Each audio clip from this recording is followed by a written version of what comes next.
In this week's screencast, we will focus on the aftermath of a popular Joseki pattern.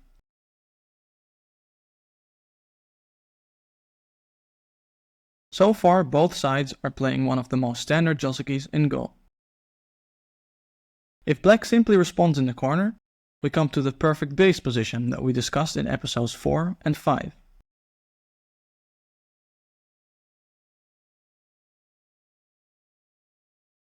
But black does not have to answer white at the 3-3 point, and can also play this surprising attaching move. In professional games, this move is mostly played when black already has another stone in the nearby corner, like the marked stone here. We will show some of the basic Joseki variations that can occur after this tsuke, and will focus on the end position of one of them. There is magic in the corner.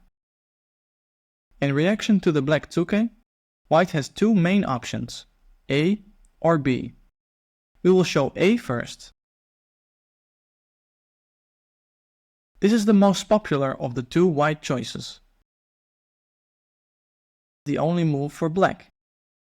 After this move, white has several options. This is the oldest and also most frequently played variation. However, nowadays professionals like to try out other Joseki patterns that are a bit more complicated and are not yet well established.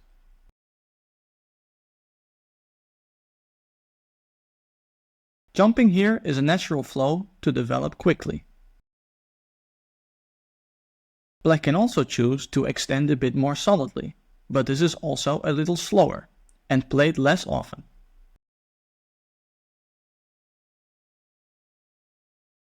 This is again the only move for white. White cannot allow black to make a tiger mouth shape. Playing Tanuki is a big mistake. Black will not think twice and make this slow but extremely strong shape.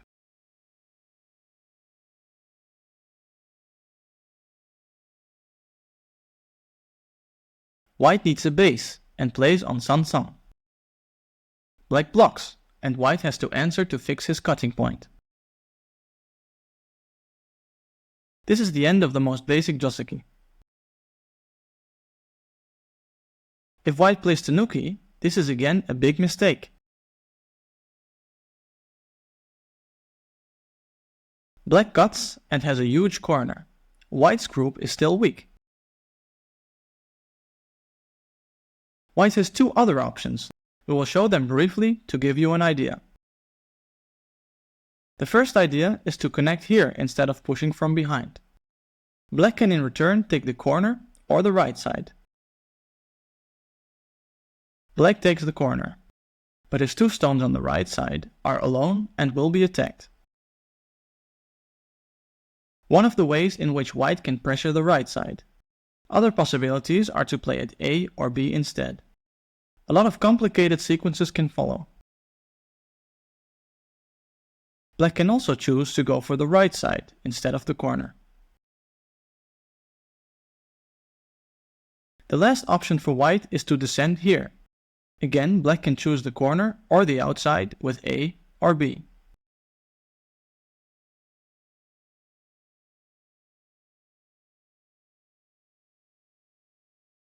White protects his cut and black takes the right side.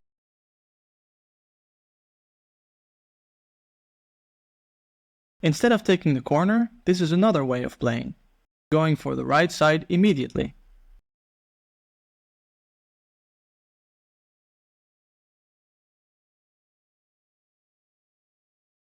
Now that we have seen a few variations starting with white A, let's check out what happens when white plays B.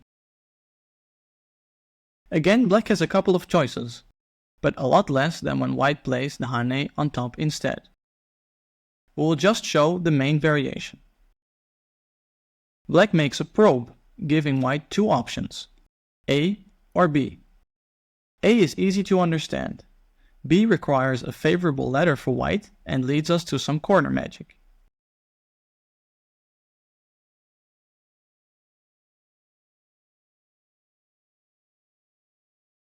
A simple and clear Joseki. White takes a corner and gets clear territory, while black gets the outside and goes for influence.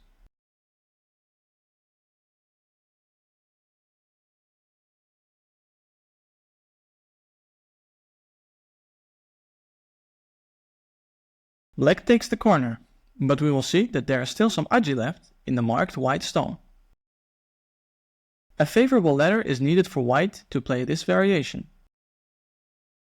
Black plays letter breaker, and white has to capture the 2 black stones. This is the most usual move, but a fun alternative could be to play this one. See for yourself what happens when black tries to escape with his 2 stones.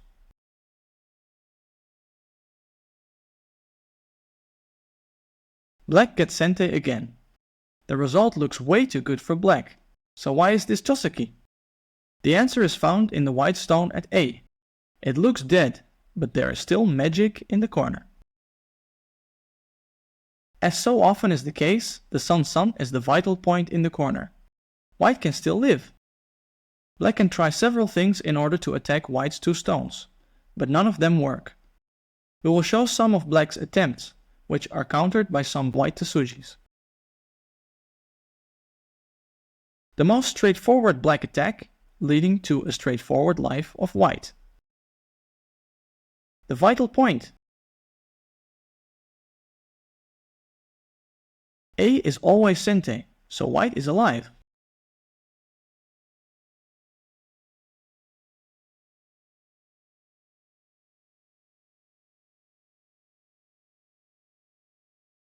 This is a desperate attempt to kill white, following the proverb, "The enemy's key point is yours."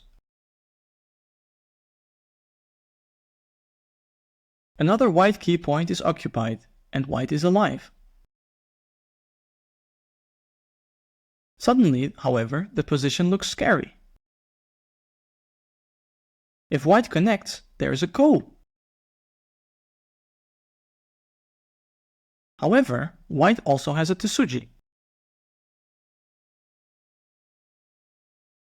Even when black plays Atari, white can simply connect, and has 2 eyes in the corner. Instead of the solid block, black can try this more sophisticated technique. Pushing through is crucial for white in order to create essential cutting points.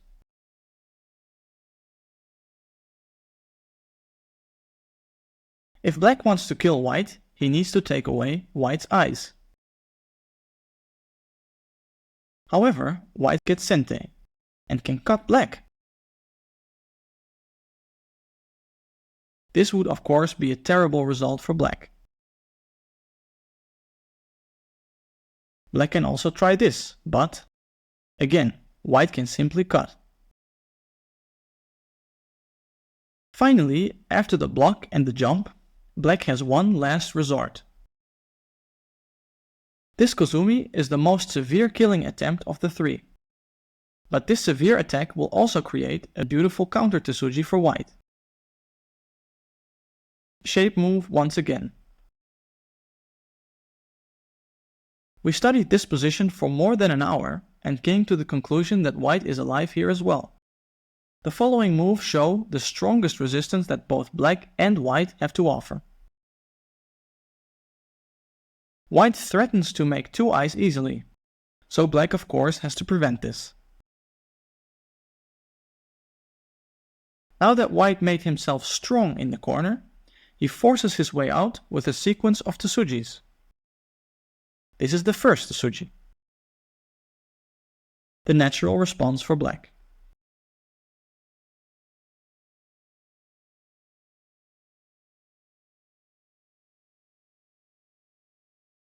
Black has to take the white stone to connect his groups.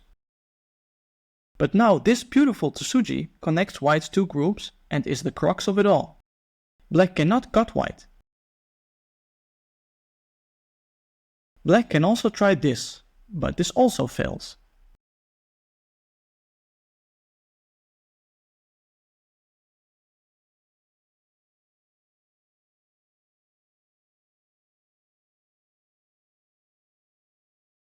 This result is horrible for black. Black kills the cornerstones, but white has superb strength and territory on the outside. So when you play this Joseki as white, remember that you can always still make life in the corner. Thanks for watching once again, and see you next week.